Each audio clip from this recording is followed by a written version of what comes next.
അങ്ങനെ ടിക്ടോക്കിൽ 2 മില്യൺ അടിച്ച ഒരു വ്യക്തിയാണ് നമ്മുടെ കൂടെ ജോയിൻ ചെയ്തത്. ഒരു നീണ്ട ഇടവേളയ്ക്ക് ശേഷം വീണ്ടും കുലുക്കാൻ കടന്നു വരികയാണ് നമ്മുടെ എല്ലാ രോമാഞ്ചമായ ബിജി TS ആണ് നമ്മുടെ കൂടെ ജോയിൻ ചെയ്തത്. ഞാൻ ചേച്ചിയുടെ ആരാധകനാ. ബിജി ദുബായ് എന്ന് പറഞ്ഞാൽ എല്ലാ ആൾക്കാർക്കും ഭയങ്കര കാണാൻ കൊതിക്കുന്ന അല്ലെങ്കിൽ കാണാൻ ആവേശമുള്ള ഒരു വ്യക്തിയാണ് താങ്കൾ. എന്തോ എന്നെ ഇഷ്ടമാണ് ആളുകൾക്ക്. അതുകൊണ്ടാണ് ഒരു ഇന്റർവ്യൂവിൽ വരാതിരുന്നത്. ഒന്നുമില്ല, എനിക്ക് ഇന്റർവ്യൂവിൽ മറ്റുള്ളവരുടെ മുഖം കാണിക്കാൻ താല്പര്യമില്ല എന്നിട്ടാ. കാരണം അവരിങ്ങനെ ഓരോന്ന് കിള്ളി ചോദിക്കില്ലേ. താങ്കൾ ഇപ്പോൾ ഇന്റർവ്യൂ തരാൻ പേടിയാണെങ്കിലും താങ്കൾ ഓൾറെഡി ലൈവിലിരുന്ന് എന്തൊക്കെ ആഭാസത്രങ്ങളാണ് വിളിച്ചു പറയുന്നതെന്ന് വല്ലപ്പോഴും ഓർക്കാറുണ്ടോ?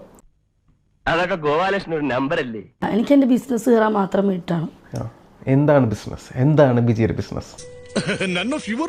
ആ ചെയ്യാന്ന് പറഞ്ഞാൽ നമ്മുടെ ദുബായിലെ സ്പാ എന്ന് പറഞ്ഞാൽ ഒരു പ്രത്യേക തരം സ്പായാണ്. അല്ല, അറിയാം. ദുബായിലെ സ്പാ അറിയപ്പെടുന്നത് ബിജിയുടെ സ്പായാണ് എല്ലാവർക്കും അറിയപ്പെടുന്നത്. ബുർജുമാൻ എന്ന് പറഞ്ഞാൽ ഒട്ടുമിക്ക ദുബായിലും നല്ല GCCയിൽ എല്ലാവർക്കും അറിയാം.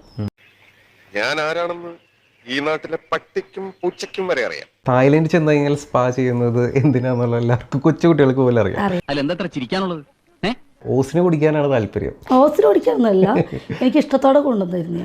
സ്നേഹത്തോടെ ആട്ടിങ്ങാട്ടെടുത്ത് ഉണക്കമുന്തിരി എന്ന് പറഞ്ഞാൽ നിങ്ങൾ തിന്നോ? എങ്ങനെയാണ് ഇത്രയധികം ഫോളോവേഴ്സ് ഉണ്ടാക്കാൻ പറ്റുന്നത്? ഇങ്ങനെ കുലുക്കി ഡാൻസ് കളിച്ചാണ് ഞാൻ വൈറലായത്. നീ നമ്മുടെ തറവാടിന്റെ പാരമ്പര്യം കാത്തു. 18+ കണ്ടന്റ് കാണിച്ചാൽ അപ്പൊ ബാൻ. അപ്പൊ പിന്നെ എന്തിനാ അത് കാണിക്കുന്നത്? അല്ല, നമുക്ക് എന്തെങ്കിലും ഒരു നമ്മള് ചെയ്തിട്ടുള്ള കാര്യങ്ങളൊക്കെ നാട്ടുകാർ അറിയണ്ടേ? ആൾക്കാരെ ഹരം കൊള്ളിക്കണമല്ലോ. ഈ ആൾക്കാരെ ഹരം കൊള്ളിക്കലാണോ താങ്കൾ ഉദ്ദേശം? നിങ്ങൾ ഹരം കൊള്ളിക്കല്ലേ? അല്ല, അതിപ്പോ ഇൻസ്റ്റാഗ്രാം എടുത്ത് നോക്കിയപ്പോൾ മാറിടം കാണിക്കാത്ത ഒരു ബ്രസ്റ്റ് കാണിക്കാത്ത ഒരു വീഡിയോ പോലും ഇല്ല. കാരണം ഞാൻ വണ്ണമുള്ള ആളാണ്, മാറിടം കുറിച്ചുള്ള ആളാണ്. അപ്പൊ എന്തായാലും ഇറക്കി തയ്ക്കണം. കുറച്ചങ്ങോട്ട് കയറ്റി തയ്ച്ചു കഴിഞ്ഞാൽ ഇടാറില്ല. ഓക്കെ, എന്തായാലും കാണുന്നത് കണ്ടോട്ടെ.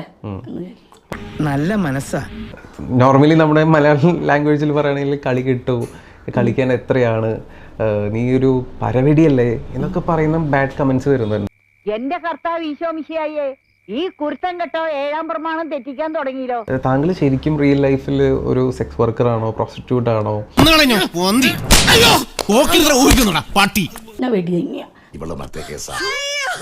വലിയ വർത്താനൊന്നും പറയണ്ട. തന്റെ കുടുംബ മഹിമയൊക്കെ എനിക്കറിയാം. ഞാൻ മഹാപേട തന്നെയാ, എനിക്കൊന്നും നോക്കാനില്ല.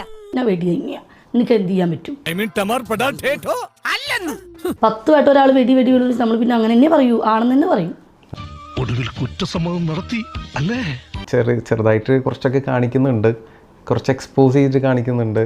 അതിപ്പോ ഓരോ കീഴ്വഴക്കങ്ങളാവുമ്പോ ഒരു വീഡിയോയില് ചുക്കാമണി ചെറുതാണ്, വിഷയത്തിൽ നിന്ന് തെന്നി മാറുന്നു. ചുക്കാമണി ചെറുതാണ്, അവൻ പോരാ. ഹാപ്പി എൻഡിങ് ഉണ്ടാവുമല്ലോ, അപ്പൊ നമ്മൾ എന്തായാലും കാണുമല്ലോ.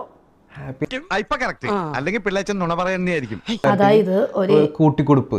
അത് തന്നെ. അപ്പൊ അവര് കൂട്ടിക്കൊടുക്കാം, കുതികാലി വെട്ടാം, എന്തും.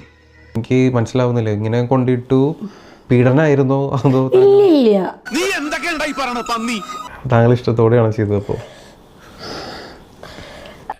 ഇങ്ങനെ എന്തെങ്കിലുമൊക്കെ പറയുമ്പോഴേ എന്റെ മനസ്സിനൊരു സന്തോഷം ഉണ്ടാവുള്ളൂ.